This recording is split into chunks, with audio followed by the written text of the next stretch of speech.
श्री निम्बार्क श्री हरिव्यास। अन्योन हास परिहास विलास केली वे चित्र जमृत महारस वैभवेन वृंदावने विलसिताय रतम विदग्ध दुधेन केन चित्तदहो हृदयम मदीयम। अब पूर्व प्रसंग में चल रहा था स्थूल प्रेम, ब्रज का प्रेम दिखा रहे थे आचार्य चरण। ब्रजरस द्वारा यह दिखाते हुए बताया कि जिस प्रेम की मूलभूत स्वामी जी है वह प्रेम द्विदल है ब्रज में। और जब प्रेम हृदय में खिले तो श्याम भ्रमर दोनों दल का आस्वादन करते हैं। जब वो प्रेम समुद्र रूप में हो जाए तब दोनों दलों का आस्वादन करते हैं लाल जी। संयोग से वियोग की और वियोग से संयोग की पुष्टि होती है। पहले संयोग होता है, फिर गोचारण आदि लीला में वियोग होता है, फिर संयोग होता है, फिर वियोग होता है। तो स्थूल प्रेम में जब लाल जी गोचारण को जाते हैं तो स्वामी जी को विरह उदय होता है और वो वीणा के द्वारा गायन करके भाव लीला में निमग्न होकर के समय व्यतीत करती है। अब इसी प्रकार से पहले स्थूल प्रेम को बार बार इसलिए दिखा रहे हैं कि साधक अपने हृदय में उस प्रेम को समझ सके और उसे रति उदय कर सके।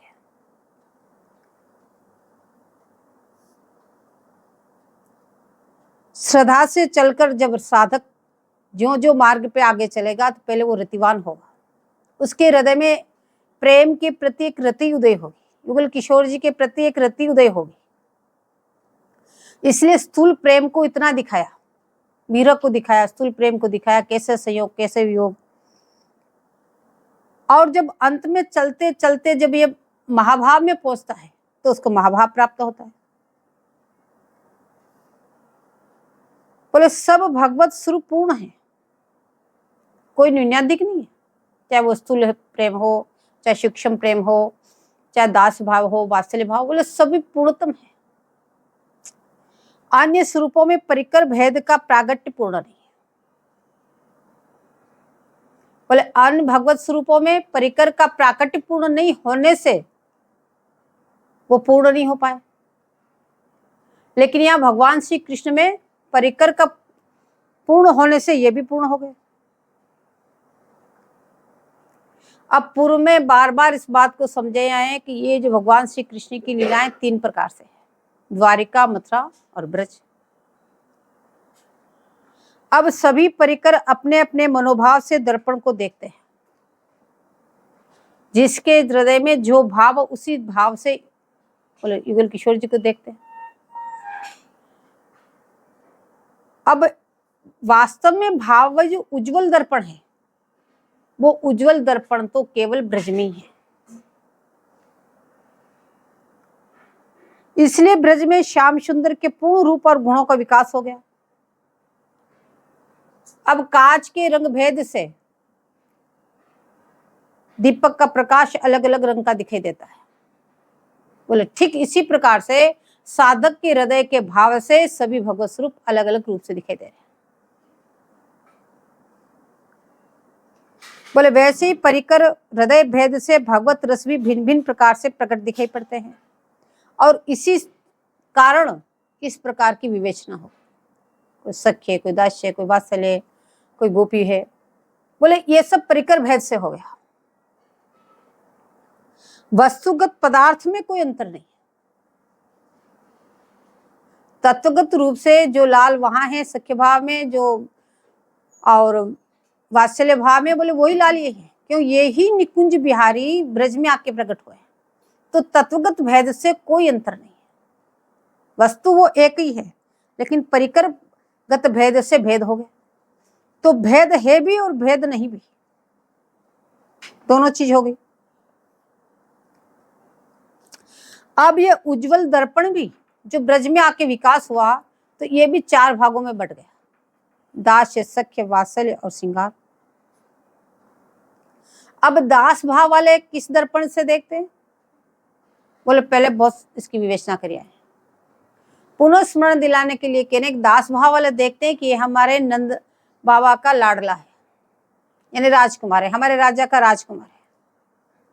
तो इस प्रकार से राजकुमार युवराज को तरफ मान के उनकी सेवा करते हैं कि हमारे राजा नंद बाबा हैं और उनका ये राजकुमार है, तो हम उनके दास हैं, तो इनके भी दास हैं। ये उनका दास भाव है। और सखा उन्हें नंदात्मज मानते हैं कि हमारे नंद बाबा का बेटा है, इसलिए हमारा सखा है, दोस्त है। लेकिन दास्य भाव में भी सखा भाव में भी दोनों इनको भगवान नहीं मानते कि ये भगवान हमारे सखा हैं, कि भगवान के हम दास हैं। ये भाव नहीं है। नंद बाबा के लाडले हमारे राजा के बेटे, इसलिए राजकुमार है, इसलिए हम इसके दास हैं। और वो हमारे नंद बाबा के बेटे, तो हमारा सखा हुआ। तो ऐसे घूम के उनका भाव आ रहा है। वो भगवान मान करके भाव पूजन नहीं कर रहे। हाँ, भगवान उनको किस में मानते हैं? जब गर्ग मुनि जी बताते हैं कि ये भगवान के समान गुणों वाला होगा, तो भी इतना से भाव आया कि इसमें भगवान के समान गुण है, लेकिन है तो हमारी सखा। ये भगवान नहीं है तो हमारा सखा, लेकिन इसमें भगवान के समान गुण आ गए हैं। वो वहीं तक सीमित रहा। अब शुद्ध श्रृंगार के दो भाव हो गए, उज्जवल गोपियों की प्रीति और श्री वृषभानुनंदिनी का प्रेम। अब ब्रज में ये दो भाग में बट गए, तो गोपी भाव और एक लड़िती जी। तो यहाँ आचार्य चरण कह रहे हैं कि मोहन हित प्रगति श्री श्यामा। बोले लाल जी प्रगटे, चलो इन सबको सुख देने के लिए। प्यारे जी क्यों प्रगटे? बोले प्यारे जी तो लाल जी के लिए प्रकट हुई।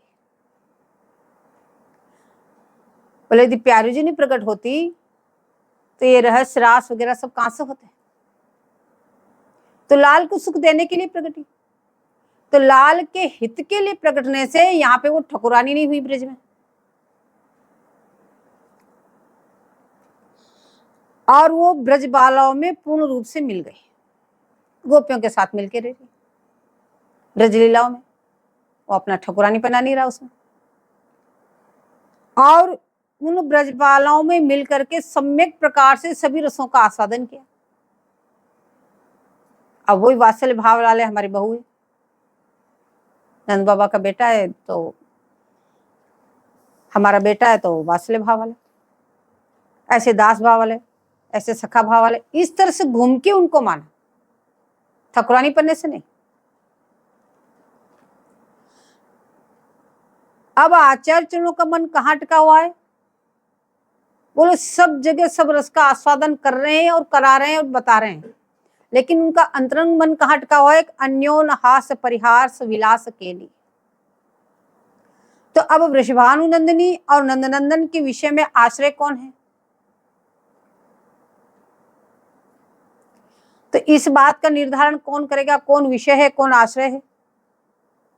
बोले निर्धारित भी श्री आचार्यों के गाय पदों से ही हो सकता है। जिन आचार्यों ने ये रस वितरित किया, इस रस का दान किया, इन्होंने जो अपने पदों में जो रस बताया, बोले वो ही इस चीज का निर्धारण कर सकते हैं कौन विषय है, कौन आश्रय है।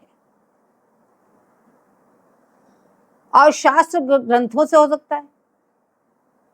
बोले उन सब से निर्धारण हुआ कि रस की आश्रय श्री प्रिया जी है, लेकिन ब्रजांगना प्रेम में प्रेम के आश्रय लाल जी हैं, और यहाँ पे स्वामी जी प्रेम की आधारभूत है, इसलिए यहाँ पे ठकुरानी हुई। प्रगट लीला में भी आचार्यों ने लाल जी की दैन्यता को ही ज्यादा गाया। भले ही ये ठकुरानी बन के न रही, लेकिन लाल जी को तो प्रगट लीला में भी आचार्यों ने आधीनता स्वीकार करते हुए ही दिखाया, निरंतर उनके अधीन है।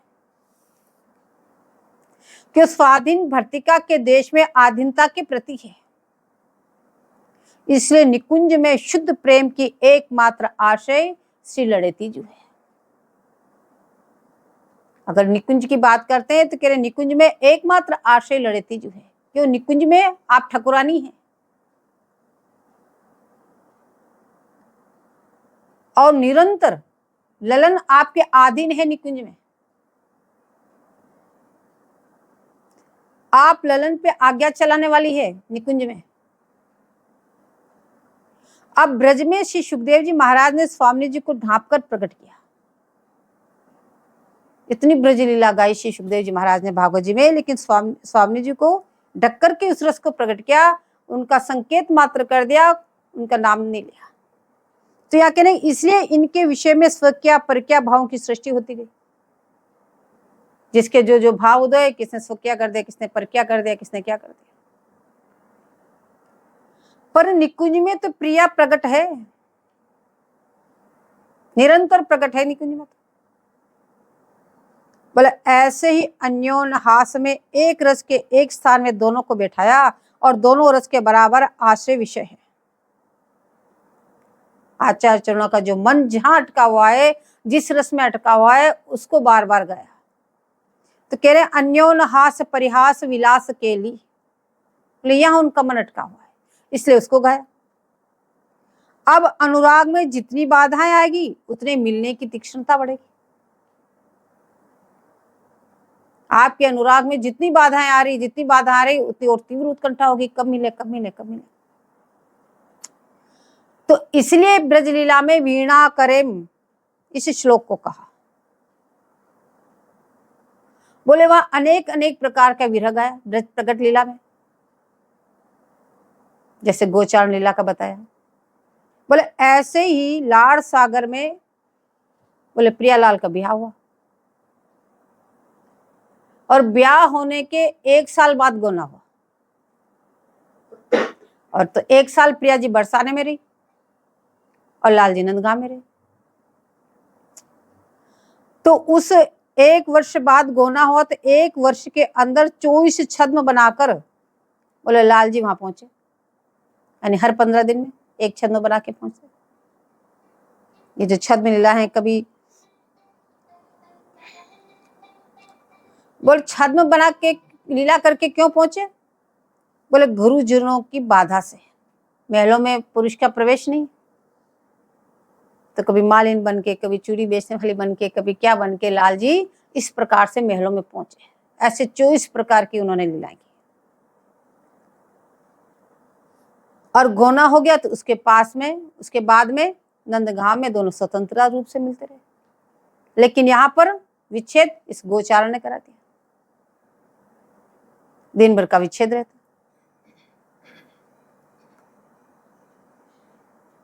पर उधर उदार सखाओं को अब जब इधर स्वतंत्र होकर दोनों मिलने लगे, तो उधर जो सखात जो थे उधर, अब लाल जी को नहीं मिलने से उनको विरह सताया, वो व्याकुल हुए।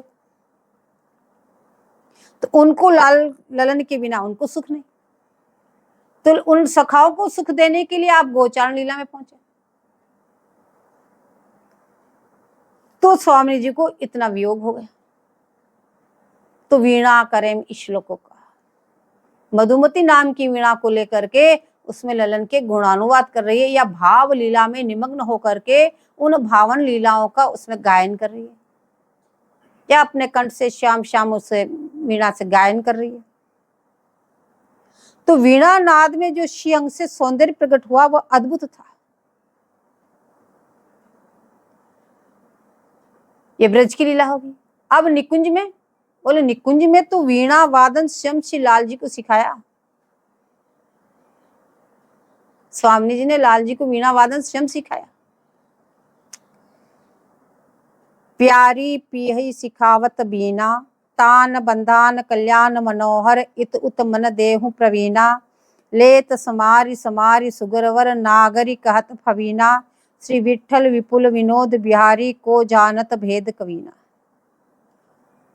अब स्वामी जी इतनी सुंदर बीना बजाती है, तो लाल जी की तो बंसी है, स्वामी जी की वीणा। लाल जी को बंसी अति प्यारी, तो स्वामी जी को वीणा अति प्यारी। तो लाल जी का भी मन करिया कि मुझे भी वीणा सिखा दो। स्वामी जी का सीखो, ले। अब लाल जी के हाथ में वीणा दे के लाल जी को कल्याण राग सिखा रही है वीणा पे। अब लाल जी से सही सही नहीं बैठ रही है, तो स्वामी जी शासन कर रही है, कह रही है कि बोले सही ढंग से बजाओ, इत उत मन देहु प्रवीणा। बोले एकाग्र चीज से इधर ही मन दो जहां मैं सिखा रही हूं, इधर उधर मत देखो।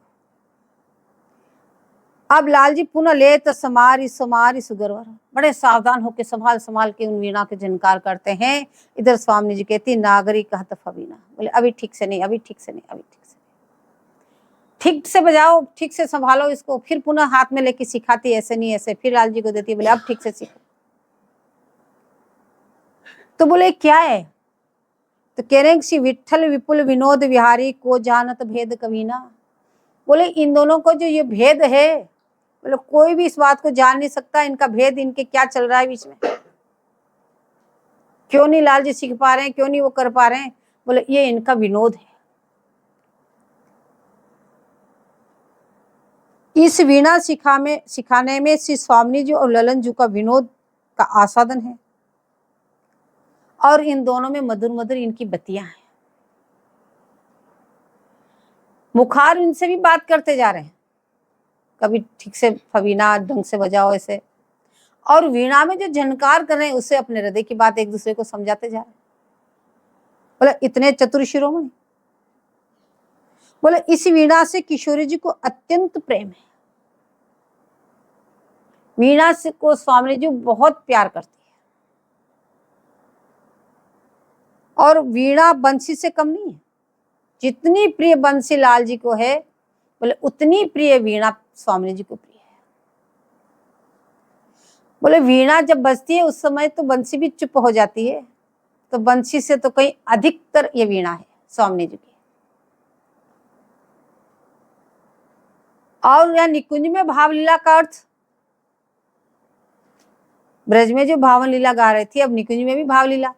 बोले यहाँ ललन जी का सर्वांग प्रेम एक साथ प्रिया के हृदय में उदय हो जाए, बोले उसी का नाम भावलीला है। निरंतर रसदान करते हुए भी व्याकुल हो जाए, और कैसे इनको रसदान करो, उनका जो प्रेम है एक साथ हृदय में उदय हो जाए, बोले उसका नाम भावलीला। अब यहाँ वीरा में अपना प्रेम तुच्छ मालूम पड़ता, ललन का प्रेम उच्च मालूम पड़ता, तो उसमें स्वामी जी वीणा करे मधुमती। बोले कभी अपने मान की अवस्था का स्मरण हो जाता भावन लीला में, और कभी विरह वेदना बढ़ जाती, और सायंकाल होते होते प्रतीक्षा में ललन जी को आते देखती। अब ब्रज में जो विरह हो रहा है, अब दिन में गोचारण को गए, स्वामी जी को इधर विरह हो रहा है, तो वीणा को लेके वीणा से भावन लीला का गायन कर रही है, लाल जी के मधुर नामों का गायन कर रही है। सखियां कोई ललन जी की वस्तु ला के दे के उनको धीरज बंधाती है। अब संध्या का समय हुआ, अब तो लाल जी को आते देखती, हाँ वो दिल बेला आ गई, ललन जी आ रहे हैं। लेकिन जिसमें लाल जी आते हैं उसमें स्वामी जी अपनी वीरा को छिपा लेती है। ये प्रेम की उत्कृष्टता दिखा रहे हैं, उसमें अपने वीरों को बिल्कुल छिपा लेती, आभास भी नहीं होने देती कि मुझे दिन में आपके, दिन भर में ऐसे वीर मेरे आपके लिए। और प्रसन्न वदन से ललित जी को देखने के लिए छत पर खड़ी हो जाती है मुस्कुराते हुए, और जैसे स्वामी जी छत पे जाती है तो सखियां भी पास में साथ जाती है। स्वामी जी खड़ी हुई तो मंडलाकार सखियां भी खड़ी होगी आसपास में। अब जैसे उधर से आ रहे हैं, लाल जी की दृष्टि उधर पड़ी, तो ललिता जी ने इशारा किया लाल जी को कि इधर आओ, इधर देखो। तो लाल जी भीतर आ गए। तो सैन दे बुलाए लाल बेटी है झरोखे वाल, बोले इधर इस झरोखे में विराजमान है, इधर उधर किधर। अब लाल जी भी तो आके ढूंढ रहे हैं किधर खड़ी है स्वामी जी। तो ललिता जी ने बताया इधर झरोखे में विराजमान है। तो बनी ठनी छिप इन ब्रजराज कुमार सिंह को, अब वो आकर के ब्रजराज कुमार सिंह पोर पे ठाड़े हो गए, और विचित्र वेशभूषा, हाथ में छड़ी, वार्य की वेशभूषा इसमें। तो इत चिक में अंग अंग ही नैन सो अंक भरी लिनीरी पलक जी। बोले इधर स्वामी जी ने जैसे ही उनके चिक से दर्शन किए, बोले अपने नेत्रों के द्वारा हृदय में विराजमान करके अपने अंक में भर लिए।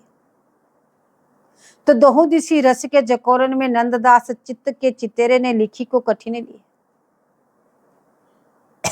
अब यहाँ आचार्य चरण कह रहे हैं कि बोले ये जो छवि है हमारे चित्त में इस प्रकार से चित्रित हो गई कि वो मिटाए नहीं मिटती। यह छवि छटा के लिए आचार्य चरण कह रहे हैं कि मेरे चित्त चित्तेर में उस मूर्ति को हृदय में लिख दिया है, यानी वो मूर्ति हूबहू यो क्यों मेरे हृदय में अंकित हो गई। बाद में स्नान भोजन करके जब दोनों मिले तो यह आचार्य चरण कह रहे हैं कि वह छटा मेरे हृदय में, बोले अस्तु जैसी तैसी मेरे हृदय में विराजमान है। जैसे वो छवि के दर्शन किए, बोले ऐसी की ऐसी मेरे हृदय में विराजमान है। हृदयोस्तु राधा का भाव कवि के हृदय में ही है। बोले ये जो चीज आपको बताई, बोले ये लीला हूबहू मेरे हृदय में यूं क्यों विराजमान है। अब श्री सुधानिधि जी में भी अनेक प्रकार की मांग है, अनेक प्रकार की मांग कर रहे हैं आचार्य चरण बार बार, लेकिन यहाँ कह रहे हैं अंतिम और असली मांग उनकी हृदय की मांग क्या है कि अन्योन हास परिहास विलास के लिए। बोले यहाँ पे आचार्य चरणों का हृदय अटका हुआ है। बोले वास्तव में उस रस को चाहते हैं। बोले कोई रस यहाँ कम नहीं है, लेकिन रसिकाचार्य इस रस को पकड़ते हैं। ध्रुवदास जी भी इसी गहनी को पकड़ते हैं कि श्री हरिवंश सुरति सुनाऊं श्यामा श्याम एक संग गाऊं। वो वियोगात्मक स्थिति को नहीं गाते हैं, दोनों को एक संग गाऊं। सभी रसिकाचार्य दोनों को एक साथ देखना चाहते हैं, एक साथ गाना चाहते हैं। अब उनकी लालसा किस स्थान पे है। बोले आचार्य ने जो इतना विप्रयोग और संयोगात्मक जो लीलाएं बताई, वो आपके हृदय में प्रेम को समझने के लिए बताई कि प्रेम वस्तु है क्या, कि संसार में तो कई प्रेम है ही नहीं जो आप उसको कोई उदाहरण देके समझाई जा सके। ये तो प्रेम के स्वरूप ये दोनों ही है, तो इन्हीं की लीलाओं का वर्णन करके आपको समझा सकते हैं। इसलिए ब्रज लीलाओं को गान करके विप्रयोग संयोगात्मक लीलाओं को बता बता के आपको प्रेम का स्वरूप बता रहे हैं कि प्रेम है क्या चीज। लेकिन आचार्य चरणों का मूलधन क्या है कि अन्योन्य हास परिहास। बोले उस लीला में उनका मन अटका हुआ है, इसलिए बार बार घूम फिर के वहीं आ जाते हैं। एक उच्छ्वासमयी रस में दोनों का हास परिहास हो, ऐसे रस की गंभीर में डूबन हो, सहज सुखात्मक स्नेह रस में डूबे हुए हो, उन समय जो उनकी बतरान है हास परिहास है, बोले उसमें आचार्य का मन अटका हुआ है।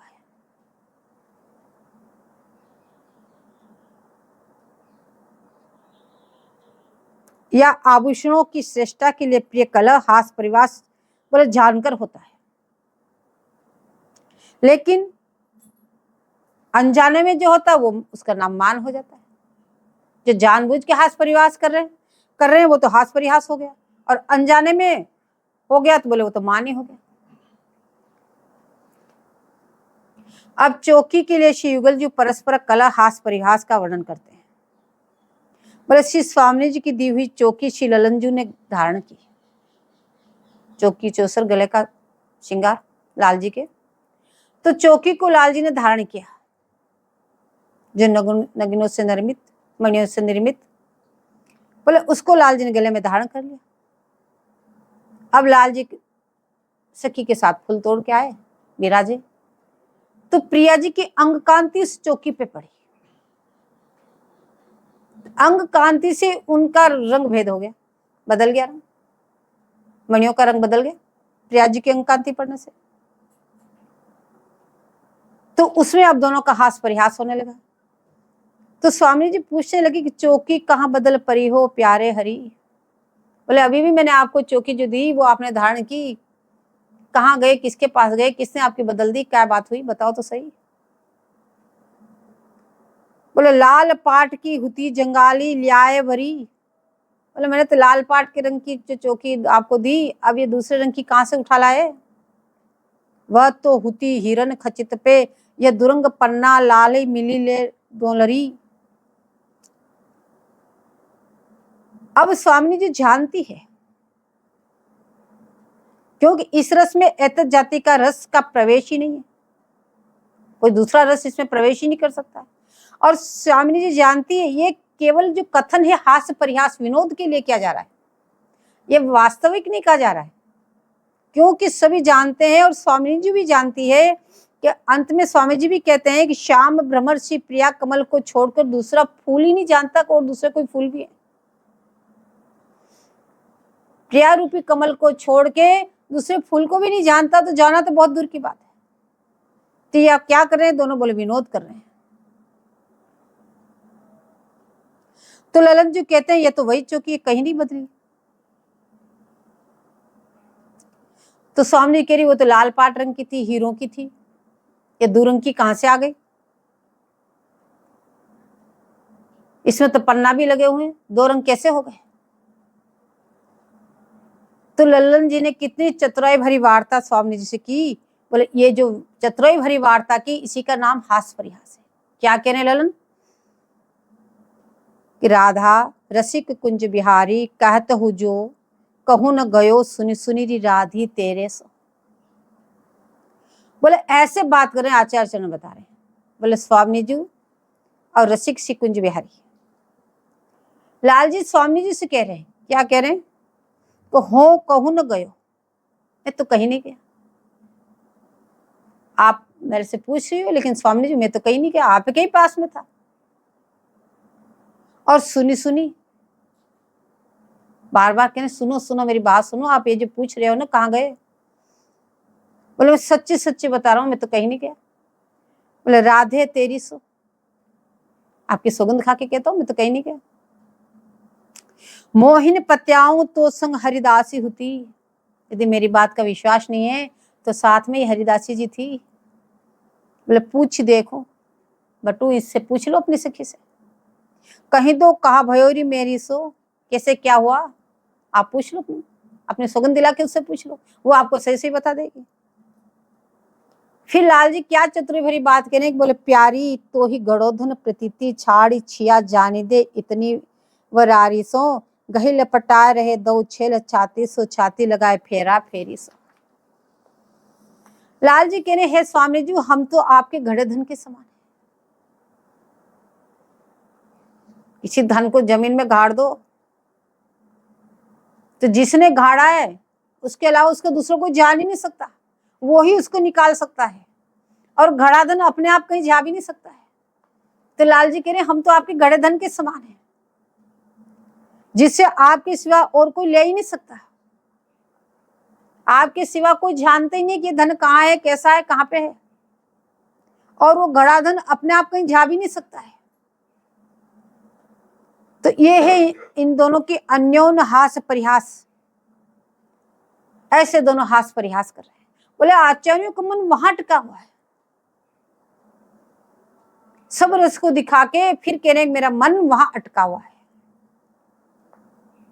अब लाल जी भी सखियों को कभी छेड़ने के लिए हास परिहास करते।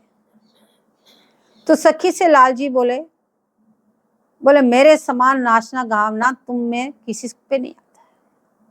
जैसा सुंदर मैं गाता हूं, जैसा सुंदर मैं नाचता हूं, सच में पूछो तो तुम इतनी सखियां हो, किसी सखी को इस तरह से ना नाचना आता है ना गाना आता है। तो सखी बोली ठीक है, बिल्कुल आप बिल्कुल ठीक बात करें इसमें, ये तो हम भी जानते हैं आप जैसा कोई नृत्य नहीं कर सकता, आप जैसा कोई गायन नहीं कर सकता, परंतु ये तो बताओ आपने सब चीजें सीखी कहां से? ये नृत्य सिखाने वाला था कौन? ये गायन सिखाने वाला था कौन? ये तो बताओ। आप बड़ी बड़ी जो बातें कर रहे हैं, इस नृत्य को सिखाने वाला था कौन ये बताओ। तो सुगर बय हो बिहारी यही छाते, इतने जो चतुराई छांट रहे हो ना, ये चतुराई किससे सीखी? बोले हमारी प्यारी जी के हस्तकमल के नीचे आके सीखी आपने, न तो कहाँ थे पहले आप? पहले तो ग्वारिया थे ना। बोले इतनी सब चतुराई बोले आपको हमारी स्वामी जी ने सिखाई है। बोले जे जे घड़ी सुगर सुर जात पने की तेते याही बहाते, जितने जितने आप गुणों का बखान करते हो ना, ये सारे गुण बोले हमारी प्यारी जी से आपको सिखाए गए हैं, ये कोई अन्य से नहीं आया आपके पास। अब लाल जी ये बात सुनकर के चुप हो गए, क्या जवाब दे सखी को? बात है सच्ची, सब स्वामी जी सिखा रही लाल जी को। तो स्वामी जी बोले हुते तो सब ही ते अधिक बड़े, पे इनकी कसन खटात पहाते। बोले लाल जी आप अपने आप में अपने को बहुत बड़े समझते हो, बहुत बड़े होशियार समझते हो, लेकिन इस एक छोटी सी सखी की बात का आप जवाब नहीं दे पाए। आपके पास इस सखी का कोई उत्तर नहीं है, आप कैसे चुप पड़ गए। तो श्री हरिदास के स्वामी श्यामा कुंज बिहारी जकी रहे चाहते। तो जैसे सुंदर राग आप सीखे हो इन घोर भुजा की प्रताप से, और जब सखी को जवाब नहीं दे पाए तो स्वामी जी कह रहे हैं कि आप तो सबसे बड़े थे, पर इस सखी से क्यों नहीं जीत पाए, कैसे चुप हो गए, क्या बात है। तो ये क्या है, ये अन्योन्य हास परिहास है। तो आचार्यों का मन तो वहां टिका हुआ है। बोलो जहां प्रियालाल प्रसन्न चित्त से दोनों विराजमान हो, ऐसी रसकेली में निमग्न हो, वहां हास परिहास चल रहा हो, सखी जी यहाँ पे निरंतर उनके दर्शन कर रहे हो। बोले वहां आचार्य चरणों का मन अटका हुआ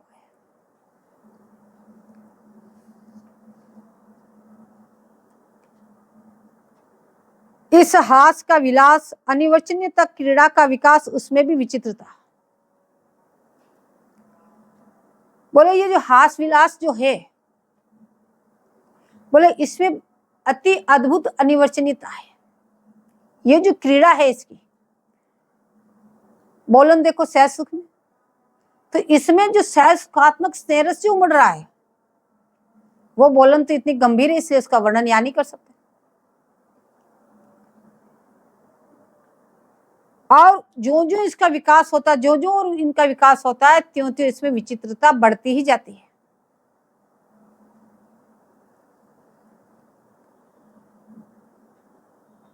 बोले ऐसे विचित्र विचित्र केली जो अचंभित करने वाली है, आपके अंगों से प्रस्फुटित जो हुई, ऐसी विभूषित रस माधुरी उदय भाई, तो वो किसी ने नहीं आई, वो किसी स्वरूप में नहीं आई, न दास में, न वत्स में, न सख्य में, न ब्रज में, कहीं पे भी ये माधुरी देखने को नहीं मिली आचार्यों को। इसलिए आचार्य चरणों का मन यहाँ अटका हुआ, एक अन्योन्य हास के। बोले इस हास परिवाहास ने हमारे मन को आकृष्ट कर लिया है, हमको ये आपका हास विलासी अति मधुर लग रहा है। और इसी हास विलास ने सबके हृदय को तर कर दिया। ऐसा रस उमड़ा इस हास परिहास से, इस मधुर वार्ता से, कि सबके हृदय, जब तक कोई बोले नहीं इसके पता क्या चले, जब आप दोनों की बोलनी शुरू हुई तो बोले सबको रस से तृप्त कर दिया। और ये असीमित ये रस माधुरी वृंदावन में उछलित हो रही है। ये ऐसी असीमित माधुरी है, ये एकमात्र वृंदावन धाम में गोचर हो रही है।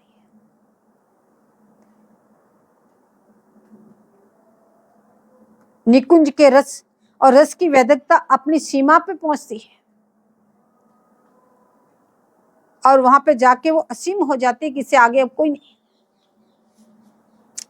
परस्पर आश्रय विषय सब निमग्न हो गए, कौन आश्रय है कौन विषय इसका भी पता नहीं, कौन प्रिया कौन लाल। बोले ऐसे रस निमग्न अवस्था है निकुंज मंदिर की छवि। और श्याम गौर घटा अविचल जल बरसा रहे हैं। बोले निकुंज मंदिर में, बोले दोनों ही घटा के रूप में है, एक श्याम घटा एक घोर घटा है, और दोनों ही निरंतर रस वृष्टि कर रहे हैं।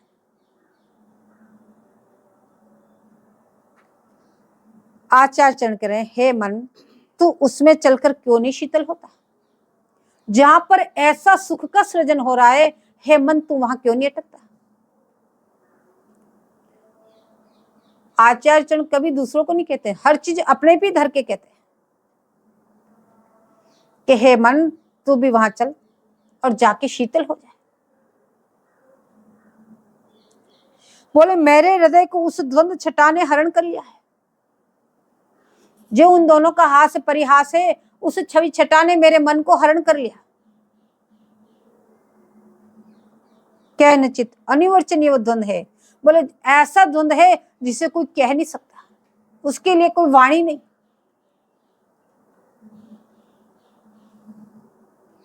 बोले गौर श्याम रुचोज्वल भीरचित,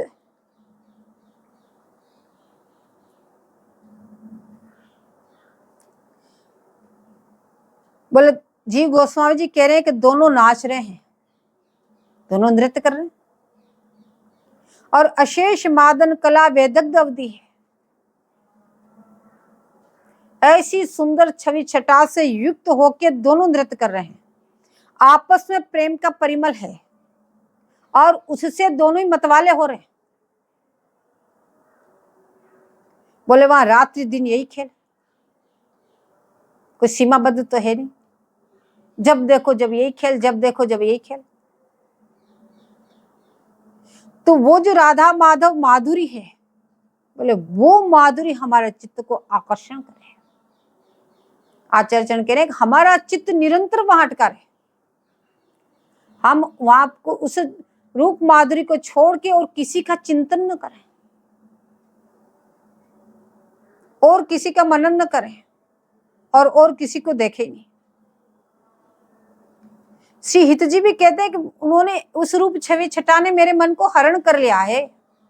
अब ये मन, जब मन कोई हरण कर ले तो मन उसके बस में नहीं रहता, चाहते हुए भी हरणकर्ता के पास पहुंच जाता, ना चाहते हुए बार बार वहां जाता। तो आचार्य के चरण कहने हमारा मन भी उसी में लगा हुआ है, हम भी यही चाहते थे और उस छवि छटा ने भी हमारा मन हरण कर लिया, तो अब हम वहां से एक क्षण के लिए भी अलग नहीं हो सकते।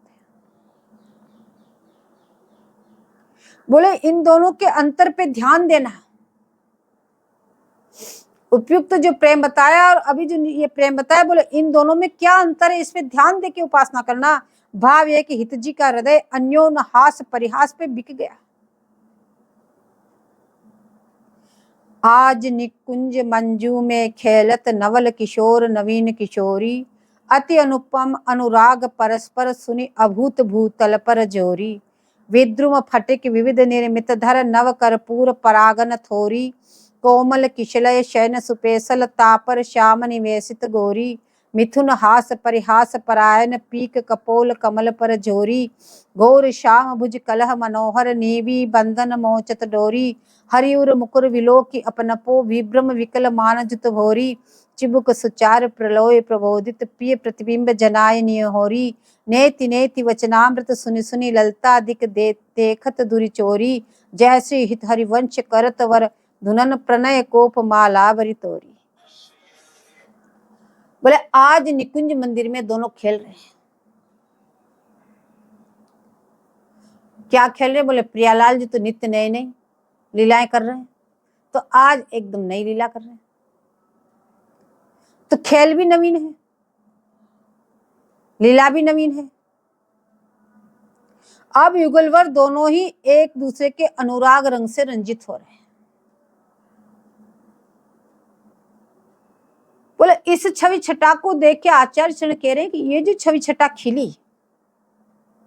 बोले ऐसी सुंदर छवि छटा से युक्त निकुंज मंदिर में, सुंदर नवीन नवीन निकुंज मंदिर में दोनों जो विलास पारायण है, बोले ये जो छवि छटा जो खिली इस समय, बोले ये उपमातीत थे, इसकी कोई उपमा नहीं दे सकते। ऐसी सुंदर छवि छटा से युक्त, बोले अभूत भूतल, बोले दिव्य वृंदावन में, अभूत भूतल दिव्य वृंदावन में, बोले जहां स्फटिक विद्रुम नव कर्पूर निर्मित रजकण है, बोले जहां पे स्फटिक मणि वैदुरी मणि की कुंजों का निर्माण है, यहाँ की जो रजकण है कपूर का चूर्ण हो या कमल का पराग हो, ऐसे रजकण, और वो कपूर की सुगंधि से युक्त होकर के कोमल कमल दल शैया है इस निकुंज मंदिर में। अति सुंदर कोमल कमल की पंखियों को चयन करके उस शैया का निर्माण किया गया है। बोले उस शैया पर घोर श्याम जोरी विहार पर आए, उस पे विहार कर रहे हैं। अब यहां पर भी दोनों हास परिहास कर रहे हैं। अब इस लीला में भी इनका हास परिहास चल रहा है। कपोलन पर पीक कमल पर झोल लाली को, अब हास परिहास कैसे चल रहा है?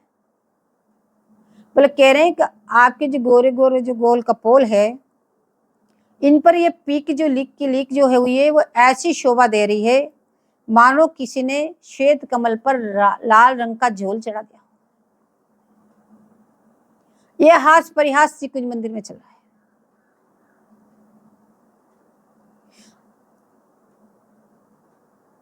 मिथुन हास परिहास परायन, पीक कपोल कमल पर जोरी, गौर श्याम भुज कलह मनोहर, नीवी बंधन मोचत डोरी। ये सब हास विलास की बात है। ऐसे हास विलास चल रहा है वहां पे। उसी बीच क्या हुआ, दर्पणाकार श्री लाल जी के मंगल विग्रह में प्यारी जी ने अपनी छवि देखी। तो हरि उर मुकुर विलोक पनपो, विभ्रम विकल मान जित भोरी। प्रिया जी ने अपना प्रतिबिंब देखा तो आश्चर्य में पड़ गई कि ये लाल जी के और दूसरे कौन आके अंदर बैठ गए। ब्रह्म हो गया तो तुरंत मानित होकर विराजमान हो गए। अब ललन जी सोचने लगे क्या हुआ, अभी तो इतनी अन्योन्य हास्य परिहास की लीलाएं कर रहे थे, इतनी मधुर मधुर बत्तियां कर रहे थे, अचानक स्वामी जी के क्या हो गया। बड़ी अनुनय विनय के द्वारा बड़ी मनोहार कर करके मनाते हैं। स्वामी जी चुप, बोले नहीं। बोले ये लीला क्या है, बोले ये भी अन्योन्य हास्य परिहास का ओतप्रोत लीला है। ऐसी बात नहीं स्वामी जी जान नहीं रही है, लेकिन ये भी हास्य परिहास है। तो ये अन्योन्य हास का अर्थ ही है कि मिथुन हास परिहास है। ऐसी गंभीर युक्ति लीला विलस रहे हैं, उस समय जो हास विलास कर रहे हैं यही अन्योन्य हास विलास परिहास लीला है। अब द्वंद्व, इनका जो आपस का जो द्वंद्व बोले ये भी हार परिहास है। तो हरि उर मुकुर विलोक पनपो से, अपने ही छवि को देख करके बोले मान कर बैठी। अब लाल जी बार बार मनाते हैं। तब लाल जी ने बड़े मुश्किल से बोध कराया। बोले हे स्वामी जी देखो, आपके अलावा मेरे पास दूसरा हो ही कौन सकता है। बार बार उनको स्पर्श करके उनकी माला बढ़ा के ऐसे करके बोध कराया कि आपका ही प्रतिबिंब है, बाहर भीतर दोनों जगह आप ही है। तो ये लीला क्या थी, बोले ये इनके हास परिहास की लीला थी। तो हित जी महाराज कह रहे हैं कि उस माधुर्य मेरे मन को हरण कर लिया है। जो ये छवि छटा का इनका हास्य परिहास था, उस रूप माधुरी ने मेरे हृदय को हरण कर लिया है। बार बार मेरा हृदय बोले वहीं जाके टिक रहा है। और सभी आचार्यों की यही उपासना है। सभी रसिकाचार्यों ने केवल अपना लक्ष्य वहीं साधा है। सुनहो रसिक श्री वृंदावन को यश, कुंज केली मानिनी मनोहर, परवश भय नाहिन अपने वश। यह वन नित्य नवीन युगल वर, द्रुम फल दिव्य शवत, सलितालस श्री विठल विपुल विनोद बिहारी को, पान क्यों चाहत रसनारस। अब यहाँ आचार्य श्री वृंदावन धाम का यशोगान कर रहे हैं। इस वृंदावन धाम का यश तो देखो, इस धाम की सुंदरता, कुंज केली कैसी मनोहर है, और इसमें विलास परायण युगलवर कैसे एक दूसरे पे आसक्त हो रहे हैं। और ऐसे आसक्त शेखर ललन और प्रिया जी दोनों हास परिहास से युक्त है। मानने का अर्थ ही बोले हास परिहास से युक्त है। दोनों हास परिहास कर रहे हैं। और इस वृंदावन धाम की महिमा तो देखो, तो ये हास परिहास सिर्फ इस वृंदावन धाम में नित्य मिलन और नित्य विचरण, अखंड मिलन अखंड विचरण, बोले ये स्थिति तो वृंदावन धाम ही।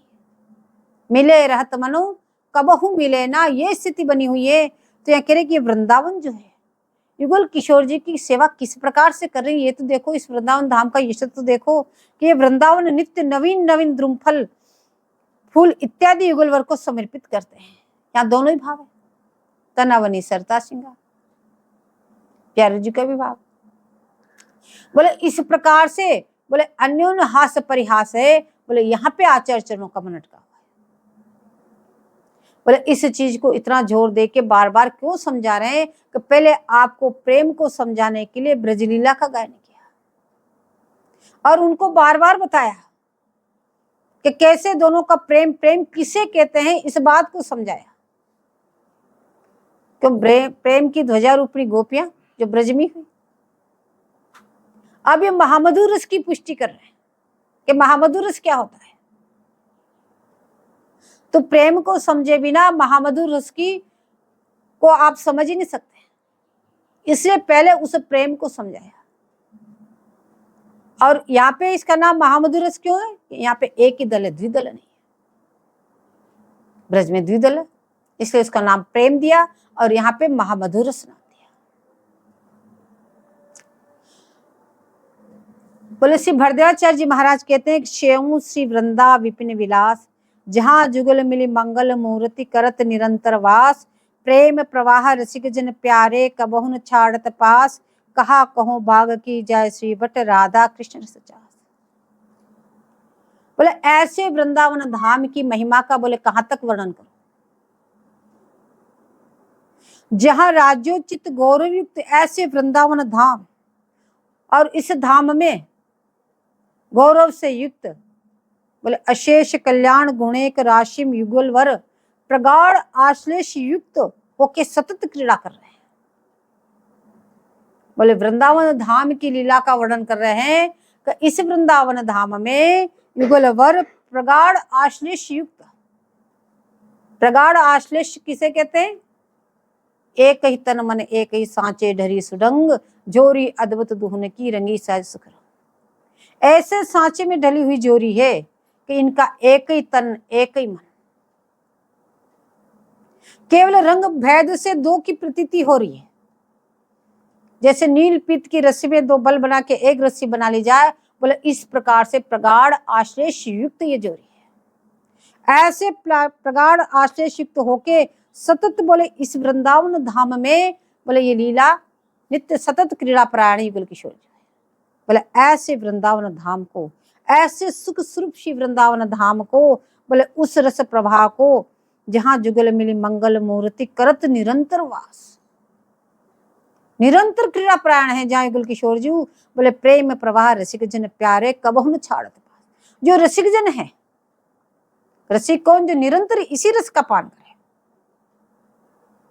करो मो रसना यही रस पान, जो इसी रस का पान करे वो रसिक जन, निरंतर इस रस में डूबे रहे वो रसिक जन। बोले ऐसे वृंदावन धाम को एक क्षण के लिए भी परित्याग नहीं करते। बोले निरंतर इसी वृंदावन धाम में रहते हैं। कबहु न छाड़त पास, बोले उस रस प्रवाह को रसिक जन निरंतर बोले उस तट पर खड़े रहकर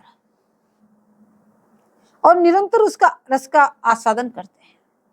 क्योंकि रस आया कहां से? निकुंज से तो आया। अब निकुंज से ये रस आया, मोहन महल से रस उमड़ा, सखियों के हृदय को भरा, कुंजों को भरा, वन उपवन को भरते हुए यमुना जी पर्यंत को लबालब इस रस से भर दिया। और जब वहां से भी जो उमड़ा तो इस वृंदावन धाम में जो रसिक जन इस प्रकार से जो एक क्षण के लिए वृंदावन धाम का परित्याग करके नहीं जाते और इस तरह से निरंतर इस रस में डूबे हुए, बोले उनके हृदय में आके भर गया। उन्होंने ऐसे संपुट में बांध दिया, एक बूंद भी उछलने नहीं दी। अब जब आप इस रस में निमग्न अवस्था में जब आप गायन कर रहे हैं तो उस रस का आप आस्वादन करते हुए सबको रसास्वादन करें। बोले कहा कहो भाग की श्री भट्ट। आचार्य चरण कह रहे हैं कि वास्तव में उनके भाग्यों की मैं कहां तक सराहना करूं, जो निरंतर इस रस में नमग्न होकर के श्री वृंदावन धाम का एक क्षण के लिए भी परित्याग नहीं करते। बोले वास्तव में बड़े भाग्यशाली तो वही है, बड़े भाग तो वही है और बड़े भाग्य कहलाने योग्य भी वही है। बोले उन बड़े भाग्यशाली को बोले मैं कहां तक वर्णन करूं, जिन्होंने निरंतर इस तरह से युगल किशोर जी के रस को निरंतर अपना आहार बना रखा है। जय जय श्री हरिव्यास।